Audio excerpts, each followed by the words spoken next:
Salam dalam nama Tuhan Yesus Kristus. Saudara-saudara, rumah Tuhan adalah tempat bagi kita untuk beribadah, tempat untuk berdoa, tempat untuk memuji Tuhan, dan juga untuk mendengarkan kebenaran firman Tuhan. Jadi kita jangan menjadikan rumah Tuhan sebagai tempat hanya untuk urusan kepentingan duniawi yang hanya mementingkan kepuasan kedagingan kita. Nah, kalau kita melihat di salah satu cerita di kitab Injil, di mana firman Tuhan mencatat ketika Tuhan Yesus menyucikan bait suci, karena bait suci dijadikan sebagai tempat untuk berbisnis, tempat kejahatan. Nah, firman Tuhan ini tertulis di kitab Injil Markus, pasalnya yang ke-11, ayatnya 15 sampai 19.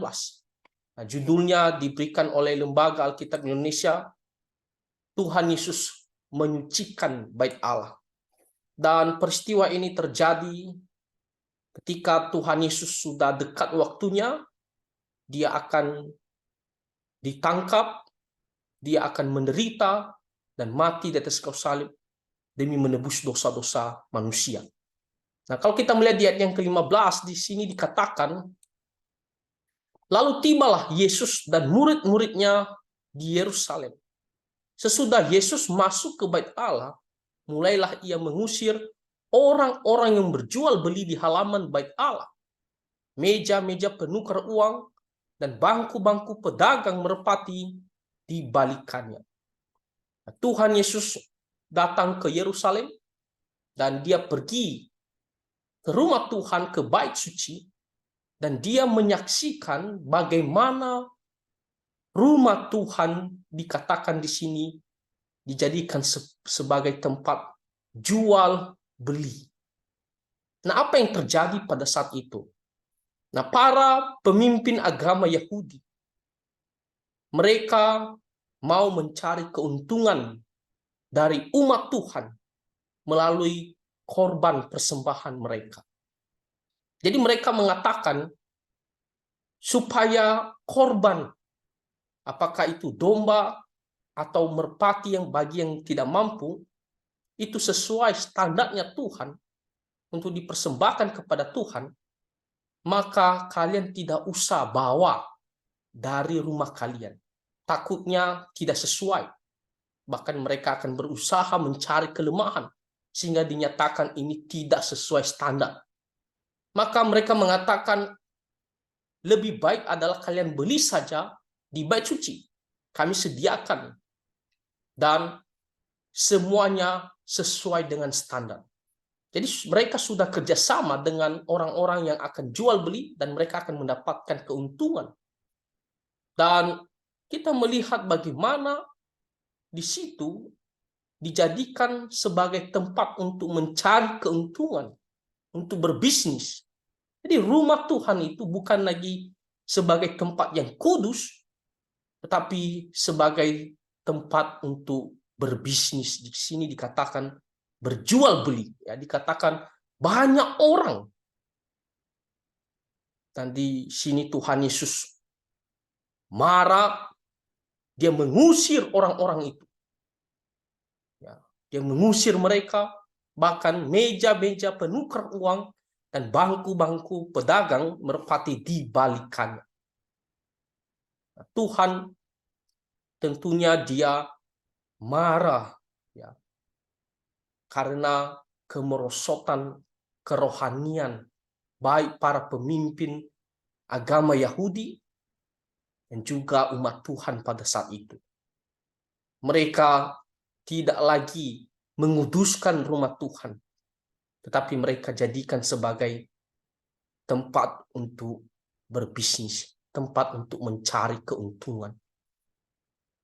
Jadi Tuhan marah kepada mereka dan dia mengusir mereka, bahkan meja-mejanya dikatakan di sini dia balikan, termasuk bangku-bangkunya. Lalu ayat yang ke-16 di sini dikatakan, dan ia tidak memperbolehkan orang membawa barang-barang melintasi halaman di bait Allah. Tuhan Yesus tidak izinkan orang-orang datang ya, ke rumah bait Allah atau di halamannya membawa barang-barang. Untuk apa? Untuk jualan, untuk promosi, untuk cari uang. Tuhan Yesus benar-benar tidak memperbolehkan mereka. Tuhan larang. Dan dikatakan dia yang ke-17, lalu ia mengajar mereka, katanya, bukankah ada tertulis, rumahku akan disebut rumah doa bagi segala bangsa, tetapi kamu ini telah menjadikannya sarang penyamun. Jadi rumah Tuhan yang adalah sebagai tempat untuk beribadah, rumah doa. Tuhan Yesus mengatakan di sini, bukankah ada tertulis, itu tertulis dalam kitab ya Yesaya, dalam kitab Yeremia, di mana dikatakan rumah Tuhan itu adalah rumah doa. Rumah orang ya memohonkan pergumulannya, rumah untuk bernyanyi, memuji Tuhan, rumah untuk mendengarkan pengajaran firman Tuhan, bukan rumah untuk mencari keuntungan atau mencari uang. Dan Tuhan Yesus ya mengatakan di sini, tetapi kamu ini telah menjadikannya sarang penyamun. Penyamun adalah seorang penjahat. Penyamun adalah seorang yang merampok. Ya, ini adalah tindakan yang jahat. Jadi di sini dikatakan kamu telah menjadikan rumah Tuhan, bait suci, sebagai sarang, ya pusat, tempat kejahatan, tempat untuk merampok, untuk merampas, untuk mencari keuntungan. Nah, saudara-saudara, Tuhan benar-benar murka terhadap tindakan ini yang tidak menguduskan rumah Tuhan. Nah, di sini dikatakan di ayat yang ke-18, imam-imam kepala dan ahli-ahli Taurat mendengar tentang peristiwa itu. Dan mereka berusaha untuk membinasakan dia. Sebab mereka takut kepadanya melihat seluruh orang banyak takjub akan pengajarannya. Para imam-imam dan para ahli Taurat sebagai pemimpin agama Yahudi, mereka benci, mereka marah terhadap tindakan Tuhan Yesus itu. Karena hal ini mengganggu keuntungan mereka. Mereka mendapatkan komisi juga dari jual beli itu. Tapi karena Tuhan Yesus benar-benar marah mengusir mereka, maka reaksi daripada para imam kepala dan ahli Taurat ini menjadi ya berusaha membinasakan dia. Nah, ini membuktikan kemerosotan ya para pemimpin agama Yahudi. Harusnya mereka senang, harusnya mereka bersyukur, kan akhirnya rumah Tuhan dibebaskan dari tempat ya berbisnis, tempat untuk ya mencari keuntungan, mencari uang.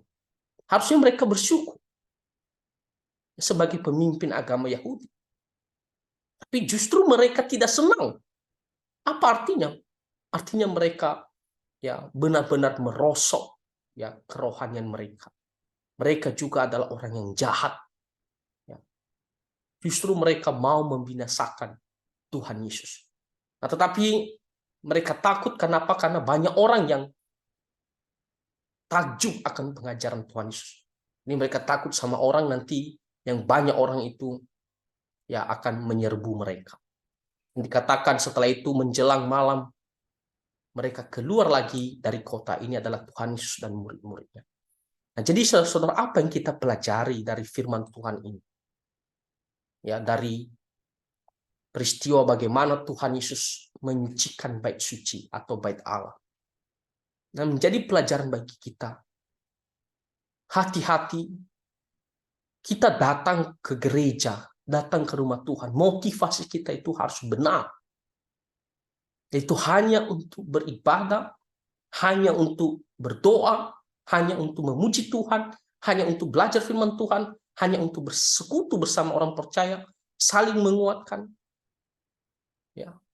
Tidak ada motivasi yang lain. Nah, beberapa waktu yang lalu ketika saya melakukan penginjilan kepada seseorang.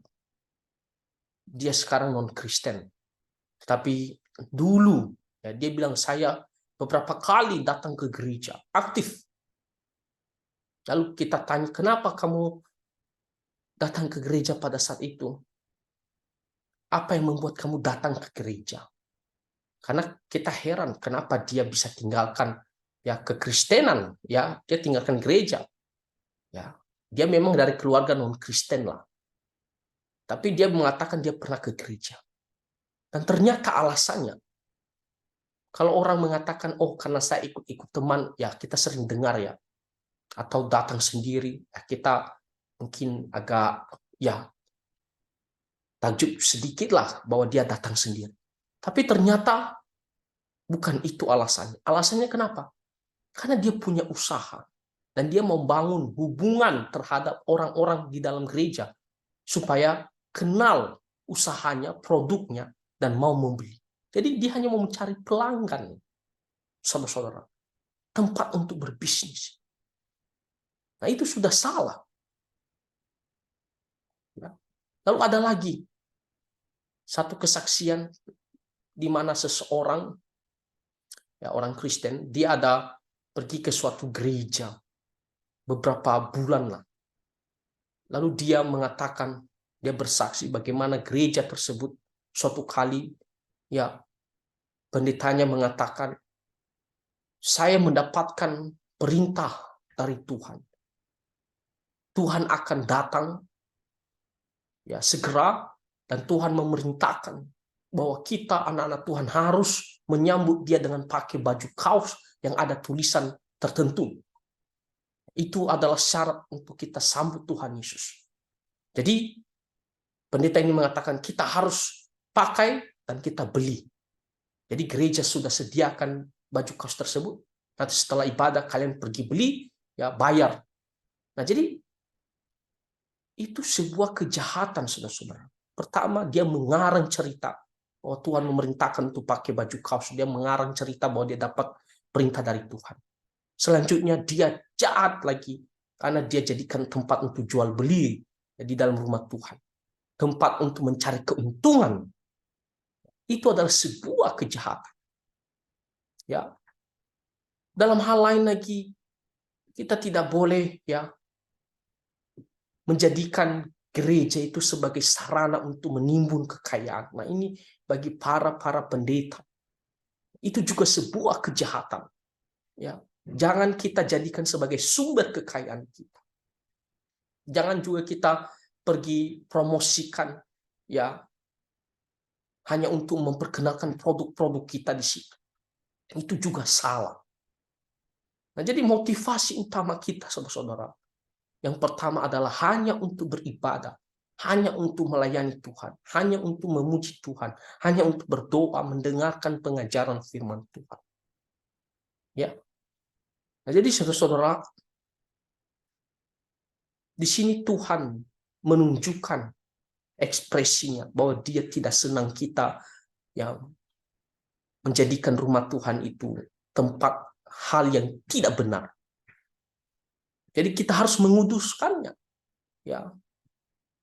Dan kita harus menjaga rumah Tuhan ya supaya rumah Tuhan ini ya, bisa menjadi berkat bagi jemaat Tuhan dalam hal kerohanian dan bisa mempermuliakan nama Tuhan.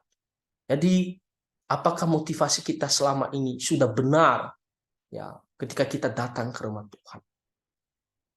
Ya, jadi kita ingat bahwa rumah Tuhan hanya tempat untuk beribadah, ya, tempat untuk berdoa, memuji Tuhan, belajar firman Tuhan, dan bersekutu bersama dengan orang-orang percaya. Kiranya Tuhan menolong kita melalui firman Tuhan yang kita sharingkan ini, dan Tuhan Yesus memberkati kita semua. Amin.